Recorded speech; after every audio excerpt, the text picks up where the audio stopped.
This is Becky Baldwin, and today I'm going to be speaking with another Fusion Cases artist, the brilliant Ariane Cap. Hi, I'm Ari from arispaceblock.com. I've been a bass player and educator for decades. I wanted to say first that I've seen a lot of your work in all kinds of places over the last few years. I see that you've been gigging and recording with all different genres of artists. You're teaching and writing books a lot. So how did a classically trained Austrian end up playing bass in Nashville? Yeah, well, I've had a lot of wonderful mentors on the way. I've had a lot of support on the way. I really have to start with saying that. I married my bass teacher, who has been incredibly supportive of all my dreams and, aspirations. And I've been to some universities that have supported me and given me scholarships and so forth. So that's how I ended up all the way from Austria here in Nashville, via Florida at first, and then via California, and now since April I've been here in Nashville. So, is it time for a fresh start? Get your headstock out of the sand and grab my free guide to start building a strong base for your bass.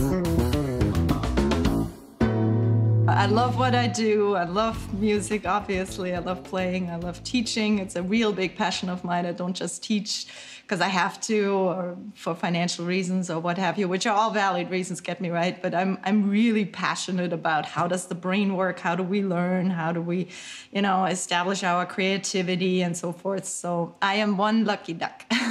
So what made you want to pick up the bass guitar? I was, from an early age, classically trained, and did actually not play any instrument, didn't even listen to music other than classical, Baroque, that sort of thing. I was pretty good on the classical realm, but I was always interested in, improvising and composing, and I came up with my own little diddles, and whenever I showed it to my teachers or my mom, they were all like, what are you gonna do with that, Although I have to credit my mom for really encouraging me and practicing with me every day, because I was, as a kid, I did not want to practice. I just wanted to know it right away, and sometimes I did, and I got lucky.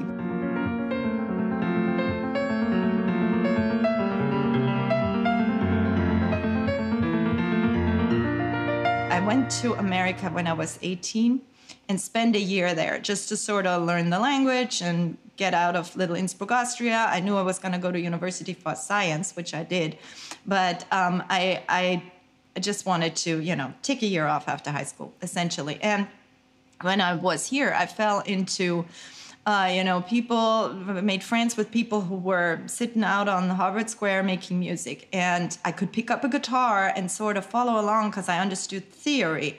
So I was very interested in that, and I thought, oh my God. And then, it was like, for me, the first contact with things like, rock, pop, funk, jazz, what have you. And I was like a fish out of water. When I grew up, the music without drums was a little frowned upon. It wasn't the real music and so forth. So I had to overcome that a little bit. And at first, most of all, I was just like absolutely, amazed with all this music that I had missed. And so I just soaked that up. And when I came back, I thought, I want to be in a band. And, I picked up guitar very quickly. Keyboards, obviously, was easier for me. And so I ended up in a band that needed a bass player.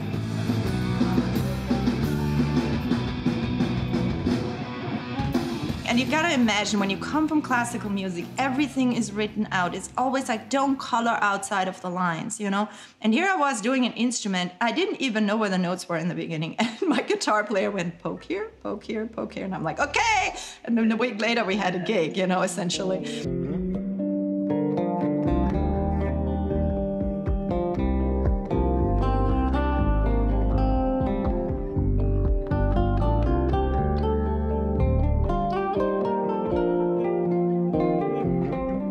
It was just so freeing. It was something I've been longing for my whole life, and I loved the groove. Oh my God, I just loved the groove. And I do all sorts of things. I do solo bass shows, and I do stuff with loopers, and I do complex things on my 6-string and what have you, and using delay pedals and whatnot. But playing a groove, just even if it's on one note, I can do that all night and have a huge smile on my face if the drummer is good, So I just love, to this day, I just love the groove and this connection to the drums. It's just It's delicious. And I know you know what I'm talking about. Hi, I'm Ari. Music and teaching are my passion, and I'd like to tell you my story. So what's been taking up most of your time in the last 6 months? Well, the pandemic didn't help with many plans, that's for sure. I used to travel just absolutely at a ridiculous amount, and that has come down close to zero. I used the time and finished my second book, so that has just come out. Then we ran an Indiegogo campaign, which was, you know, that doesn't make you bored, shall we say. And so, you know, finishing all the edits, finishing a bunch of videos that come with the book. Then we also moved. We moved from Los Angeles to Nashville, so that was quite busy. So yeah, the last few months, I really have to say, have been brutal. I also have a regular studio gig at the moment, which I'm extremely happy for. I just moved here and I'm playing for a TV series, which is really, really fun. So every week I go in and record an episode, and that's been really great doing that. Why did you decide to write bass books? Is there something that you felt was missing from other bass books already out there for people? This is the book I wanted to write. That's my second book that just came out. And it is a book on how to systematically learn the fretboard, but also using improvisation and mental practice. And it is something that I've been teaching for a very long time. I've, you know, developed it over many years, got a lot of ideas from the Bass School Munich, as well as from my husband, Wolf, who added this whole mental piece to it. So I've been involved and steeped in this method for a very long time, and I really felt it is extremely powerful for learning the fretboard, and I wanted to make it available to a bigger audience. Those were the diatonic triads in open voicings, going from the first to the second to the third and so forth, scale degree, so in order of the scale. In music, however, many times chords progress in either falling fifths or ascending fourths. That is to say, leads you to the same note, whether you ascend a fourth from the G to the C, or you descend a fifth, G to the C. Okay, so ascending fourth or descending fifth leads you to the same note, G, C, G, C. As I was writing it, I was using all these music theory terms. And I didn't want to leave people hanging who didn't know what a fifth was, or a major seven chord, or what have you, or what alterations, extensions are, modes, because I used that terminology in this other book. And so I was looking on the market to find a book that would do that. And I went through a lot of theory books, and a lot of them are classical based. They're catering to classical musicians or classical composers. Others are bass based. Well, the problem with the classical based books is you have, like, on page 1, you have Every Good Boy Does Fine, and on page 2 you have, you know, this is a whole note, this is a half note, and on page 3 you have pages and pages of arpeggios. And I just don't think that that's the best way a bass player learns, because we're very shape-based. We know a lot of songs typically. A lot of players know way more theory than they're aware of, because they have, you know, good ears, and they make the connections that certain shapes keep coming around, so they intuitively start knowing things. They just don't know the names, they just don't know how it connects, and they just don't know how to use it effectively. So I didn't find a book that did that. So I wanted to write an intro. And after, what was it, 180 pages, this was born. And so it wasn't going to be an intro. It was going to be its own work. So I published that first. And that was in 2016. So it's been a really cool journey since then. I've been extremely busy, and you know, the book became a smashing success. It's still a bestseller on and off on Amazon.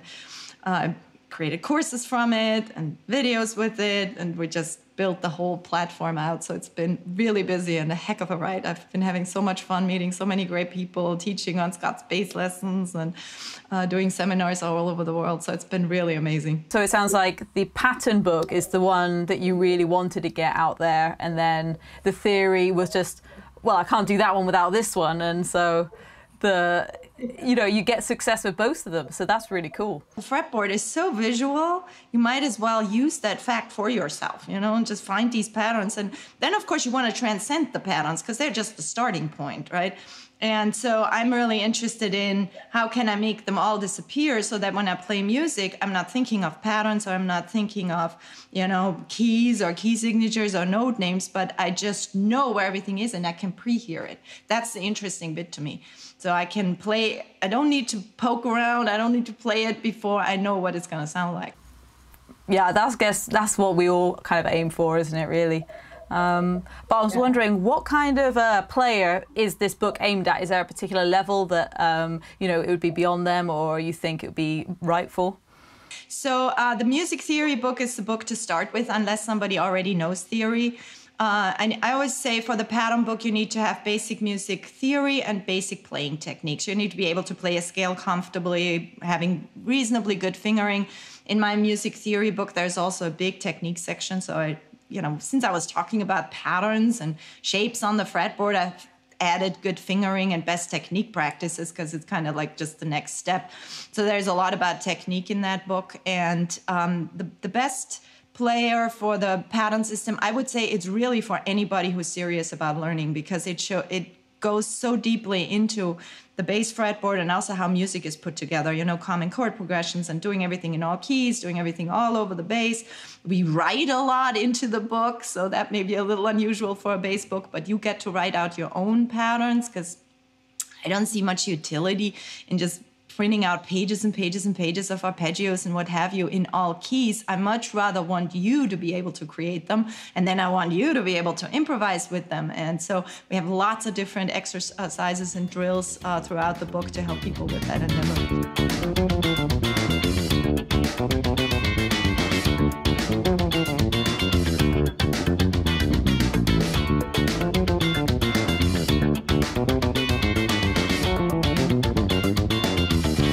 Do you encourage use of like tab, or is it just standard notation in all of your books? You know, I'm a big proponent of using anything that works. There are so many players who have used tab for years that just came to it, and tab enabled them to do amazing things, you know, and they maybe get to a point where they need to learn beyond that. But I am a big proponent of just give them what helps and slowly wean them off of it. You know, it's like when you think about a baby that learns to walk, you don't see it fight the crawling, you know. So I don't need to fight the tab. I just add something in addition. And, you know, I really do tab purely for my students, because I can't read that stuff for beans. But it's, you know, I've just seen a lot of people get really flustered and frozen when you put music in front of them, just because you're not used to it. And, you know, the pattern system is a wonderful method to learn how to read music properly. And also the music theory book, because if you know what a scale looks like on staff, and you know what it looks like on your fretboard, because you've done that with my theory book actually teaches theory without teaching to read, because I wanted to give people that additional bridge. There are some samples in there, and wherever I use notation, I also use tab. But I wanted to really give people this knowledge on the fretboard without being sort of set off by the music on the staff. Now, the music on the staff is very important to know, and, you know, opens up a lot of possibilities if you learn it. But I would learn music theory first, because then it makes reading so much easier. I was going to talk about your teaching for a little while now. So I'm guessing that maybe before lockdown you were teaching mostly in person.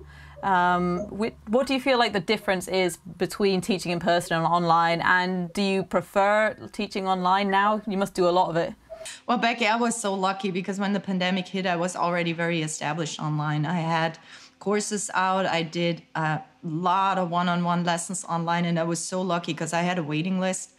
So I could just adjust the levers a little bit, and I was really fine during this whole no gig stretch, you know. And technology has come along such a great way. You know, I use a platform called Doozoo. That's OOZZOO, that is optimized for music teaching. So it's way better than Zoom or Skype, where you always have some delay or the sound is not optimized. You click a million buttons to get it right.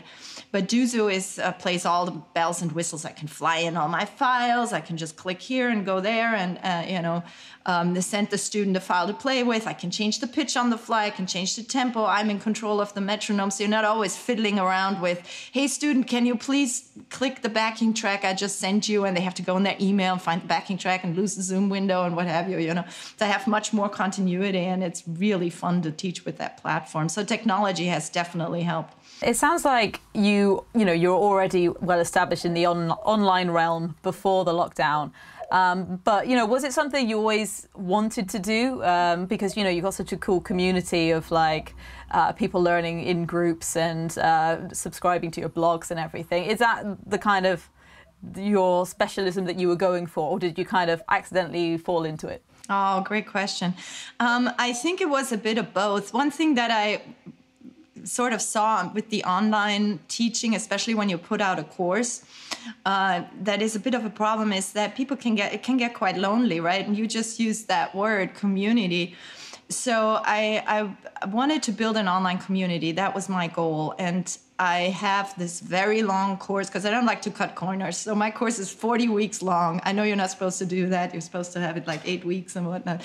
But I just want to give everybody the whole enchilada. And I just believe it takes a while to really do something seriously. Okay. So C, D, E, F sharp. What's next? G. Great. What's next?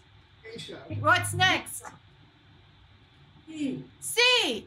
Now I'm back around. Everybody play that. I have this long course, and people started saying, well, I'm getting lonely, I get all these emails from you and all that. And I have the course platform, but it would be so nice to have a community. So what I started doing is I picked some of my finishers, people who made it through the course and did really, really well, and made them coaches. So they are now guiding people through it, and you can take that course with the community support. So we've got to wrap this up soon, but as we're both Fusion gig bag users, is there anything you'd like to say about your Fusion gig bag and what features that you like about it? My favorite Fusion bag I have is it's a backpack, and I love it because it fits my pedals perfectly. I have some odd-shaped pedals, and for my solo shows, I use a whole bunch of foot gear, and my Fusion bag is just such a great way to transport that safely on a plane. It has all these zip ties where I can loosen it a little bit because the pedals are kind of bulky, and so I can give it exactly the right shape while really knowing it's nicely padded and sturdy. I love the fact that the zippers and everything is super well made. The bag itself is very light, so if you're dashing through the airport with a double bass gig bag on your back and another bag, which is typically my Fusion bag, you know, I can safely put the computer in the back and then put my pedals in the front. And it's a godsend. It's sturdy. I can rely on it to not let any water come through. So yeah, I love that thing. Can you tell us about any of your other favorite gear items? Like your bass is quite unique, I felt. Yeah, I play more low basses. I have lots of different models. Just even got myself a Contra, so that's that half violin body, half bass but single cut. They're all beautiful instruments. I love them dearly, and I'm very lucky to play those instruments. I also play TC Electronic and Ref Sound cabinets that are extremely light, which is awesome. Let's see, I play groove gear, I have the fret reps, and I love my TC Electronic and my Pictronic pedals. I also have the Arianes looper, which is a wonderful looper, and the Beat Buddy for practicing. Beat Buddy is also something I recommend for my students a lot. It's a beat pedal made by Singular Sound, and you can just practice your grooves. You have a whole variety of different settings that you can put in, and different grooves and styles and odd meters and what have you. It's just a great practice tool. That's all we have time for, so thank you for chatting with me, and I hope that everything goes well with your book and your teaching. So can you remind us one more time where we can get those books from? Yeah, thanks so much, Becky, for having me. And my book is, the new book is The Pattern System for the Bass Player, and it's up on Amazon. And big shout out to Fusion for everything you guys do to keep us connected. It really means a lot, so thanks for having me.